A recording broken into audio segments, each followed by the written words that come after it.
नमस्कार दोस्तों, स्वागत है आपका वनडे एग्जाम सेंटर में।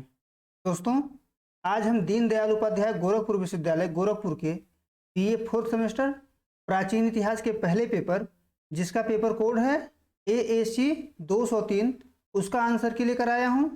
आइए देखते हैं किस प्रश्न का कौन सा उत्तर सही होगा। आपका पहला प्रश्न है, ऋग्वेद में वर्णित है। ऋग्वेद में वर्णित है तो यहाँ बी ऑप्शन सही हो जाएगा। वर्ण व्यवस्था का वर्णन जो है ऋग्वेद में किया गया है। आगे बढ़ते हैं, दूसरा प्रश्न देखते हैं। इसने कहा स्त्री स्वतंत्र नहीं है, तो मनु का कथन है, तो सी ऑप्शन दूसरे का सही हो जाएगा। आगे बढ़ते हैं, तीसरा प्रश्न देखते हैं। संयुक्त परिवार की कौन सी विशेषताएं हैं? कौन सी विशेषता इसमें संयुक्त परिवार की है? तो बृहद आकार यानी बड़ा आकार होता है संयुक्त परिवार का, तो तीसरा का ए ऑप्शन सही हो जाएगा यहाँ पर। चौथा प्रश्न है, कौन सा विवाह सर्वोत्तम था यानी सबसे बढ़िया विवाह कौन सा था? तो ब्रह्म विवाह सबसे बढ़िया था, तो चौथे का बी ऑप्शन यहाँ पर सही हो जाएगा। आगे बढ़ते हैं, पांचवा प्रश्न है, वर्ण शब्द का अर्थ है यानी वर्ण शब्द का अर्थ क्या हो जाएगा? तो यहाँ सी ऑप्शन सही हो जाएगा। वर्ण शब्द का अर्थ होता है वर्ण करना, वर्ण करना मतलब चुनना। छठा प्रश्न है, वर्ण व्यवस्था में वैश्य का स्थान था। वैश्य मतलब बनिया, बनिया का स्थान कौन सा था? तो तीसरा स्थान था, तो सी ऑप्शन सही हो जाएगा छठे का। सातवां प्रश्न है, जाति व्यवस्था के उद्भव में प्रजाति विभेद का कारण माना है यानी किसने प्रजाति विभेद को जाति व्यवस्था के उत्पत्ति का कारण माना है? तो हर्बर्ट रिजले ने माना है, तो सातवें का डी ऑप्शन सही हो जाएगा। आठवां प्रश्न है, जाति शब्द की व्युत्पत्ति मानी जाती है यानी किस धातु से जाति शब्द की उत्पत्ति हुई थी? तो जन धातु से हुई थी, तो आठवें का ए ऑप्शन सही हो जाएगा। नवां प्रश्न है, वाय शब्द का प्रयोग हुआ किसके लिए हुआ है? तो जुलाहे के लिए वाय शब्द का प्रयोग किया गया है, तो ए ऑप्शन सही हो जाएगा नौवें का। 10वां प्रश्न है, आश्रम व्यवस्था का सही क्रम है यानी शुरू से अंतिम तक आश्रम व्यवस्था का क्रम लगाना है, तो पहले ब्रह्मचर्य हो जाएगा, गृहस्थ हो जाएगा, वानप्रस्थ, फिर संन्यास आश्रम हो जाएगा, यानी बी ऑप्शन आपका 10वें का सही हो जाएगा। 11वां प्रश्न है, सन्यासी कहा जाता था यानी सन्यासी को वैदिक काल में क्या कहा जाता था? यहाँ कहने का मतलब है तो परिव्राजक कहा जाता था, तो सी ऑप्शन 11वें का सही हो जाएगा। 12वां प्रश्न है, निम्न में से धर्म के 3 स्कंध में सम्मिलित नहीं है। कौन जो है धर्म के 3 स्कंध में सम्मिलित नहीं? तो हिंसा सम्मिलित नहीं है, तो डी ऑप्शन सही हो जाएगा 12वें का। 13वां प्रश्न है, संस्कारों की संख्या है यानी संस्कारों की संख्या कितनी है? तो 16 संस्कार कुल माने गए हैं, तो सी ऑप्शन यहाँ पर सही हो जाएगा। 14 नंबर प्रश्न है, महर्षि व्यास के अनुसार धर्म क्या है? तो यहाँ सी ऑप्शन हो जाएगा धारण करना यानी महर्षि व्यास के अनुसार धर्म वह है जिसे धारण किया जाए।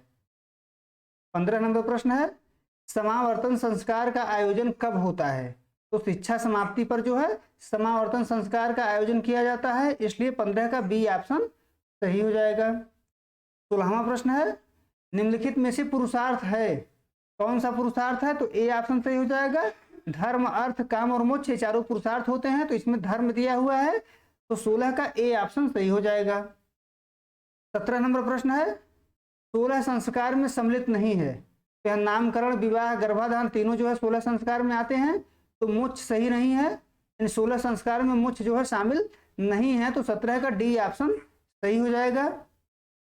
18 नंबर प्रश्न है, प्रशस्त विवाह का प्रकार नहीं है यानी इसमें से कौन प्रशस्त विवाह का प्रकार नहीं है? दोस्तों, यह प्रश्न जो है एक तरीके से गलत प्रश्न कह लीजिए या विवादित प्रश्न कह लीजिए, क्योंकि जो चारों प्रकार दिया हुआ है विवाह का, ये चारों जो है प्रशस्त विवाह है। ब्रह्म विवाह, देव विवाह, प्रजापत्य विवाह, आर्ष विवाह, तीनों जो है प्रशस्त विवाह के ही प्रकार हैं। इसमें पूछा है कौन प्रशस्त विवाह का प्रकार नहीं है, तो यहाँ पर कोई ऑप्शन ऐसा नहीं है जो प्रशस्त विवाह का प्रकार नहीं है।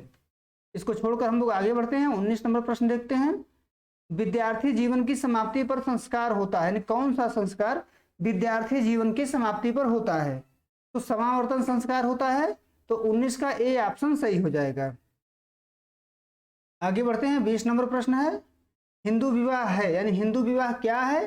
तो आपका यहाँ पर बी ऑप्शन सही हो जाएगा। हिंदू विवाह एक धार्मिक संस्कार है, तो बी ऑप्शन जो है 20वें नंबर प्रश्न का सही हो जाएगा। 21वां प्रश्न है, अनुलोम विवाह है यानी अनुलोम विवाह क्या है? तो अनुलोम विवाह यहाँ हो जाएगा एक अंतर जातीय विवाह है। यानी अपने जात से अलग जात में विवाह करना अंतर जातीय विवाह कहलाता है। तो अनुलोम विवाह भी अंतर जातीय विवाह के अंतर्गत आएगा, क्योंकि अनुलोम विवाह में क्या होता है,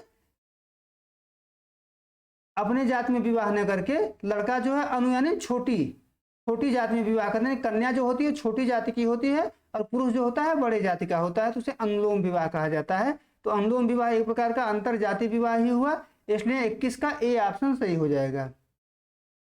22 नंबर प्रश्न है, ऋग्वेद में पत्नी मानी गई है, क्या मानी गई है, तो यहाँ तीनों ऑप्शन जो है सही है, यानी चौथा ऑप्शन डी सही हो जाएगा, उपर्युक्त सभी। 23 नंबर प्रश्न है, वैदिक कालीन विदुषी महिला थी, इनमें से कौन वैदिक कालीन विदुषी महिला थी, तो अपाला, गार्गी, मैत्रेयी तीनों थी, तो यहाँ भी उपर्युक्त सभी यानी डी ऑप्शन 23 का सही हो जाएगा। 24 नंबर प्रश्न है, प्राचीनतम शिक्षा का केंद्र था, प्राचीनतम शिक्षा का केंद्र कौन सा है, 24 नंबर प्रश्न है, तो तक्षशिला सही हो जाएगा, यहाँ 24 का बी ऑप्शन। 25 नंबर प्रश्न है, वैदिक कालीन गुरुकुल शिक्षा पद्धति में विद्यार्थी को शिक्षा दी जाती थी, किस रूप में शिक्षा दी जाती थी, मौखिक रूप में दी जाती थी, तो 25 का ए ऑप्शन सही हो जाएगा। 26 नंबर प्रश्न है, अज्ञानता अंधकार के समान है, इसमें कहा गया है, तो ऋग्वेद में कहा गया है, तो 26 का ए ऑप्शन यहाँ पर सही हो जाएगा।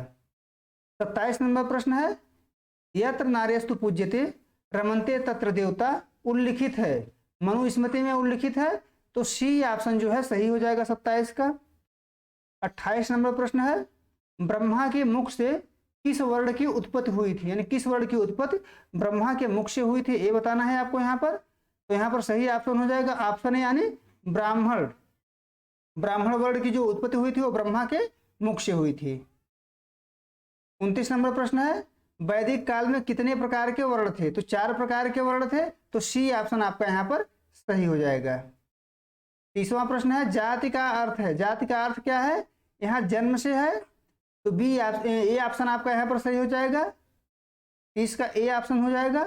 31 नंबर प्रश्न है, तीसरा पुरुषार्थ है, तो पुरुषार्थ हम जानते हैं 4 होते हैं, धर्म, अर्थ और काम, मोक्ष, यहाँ तीसरा कौन सा हो जाएगा, बी ऑप्शन सही हो जाएगा, काम जो है तीसरा पुरुषार्थ है, तो 31 का बी ऑप्शन सही हो जाएगा।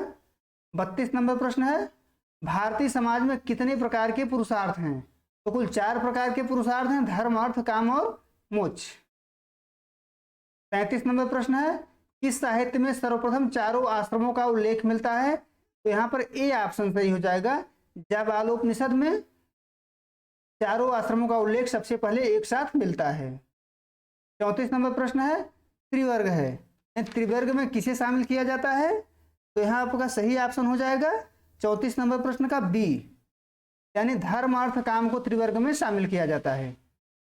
आगे बढ़ते हैं, 25 नंबर प्रश्न है, प्राचीन भारत में कितने प्रकार के विवाह थे, तो 8 प्रकार के विवाह थे, तो 35 का डी ऑप्शन सही हो जाएगा।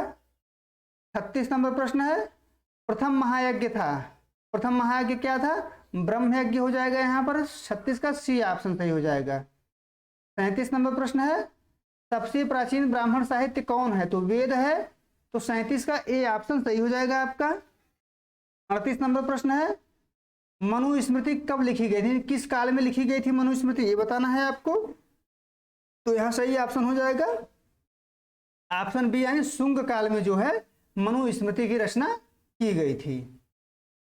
39 नंबर प्रश्न है, इनमें से कौन ऋण नहीं है, देव ऋण, ऋषि ऋण, पितृ ऋण या मैत्री, तो मैत्री ऋण नहीं है, तो डी ऑप्शन 39 का सही हो जाएगा।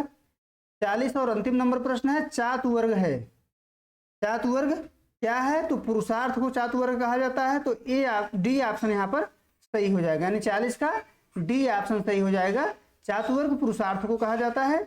उम्मीद है दोस्तों आपको वीडियो पसंद आया होगा, आप हमारे चैनल को सब्सक्राइब करिए, वीडियो को लाइक करिए, शेयर करिए, बहुत बहुत धन्यवाद।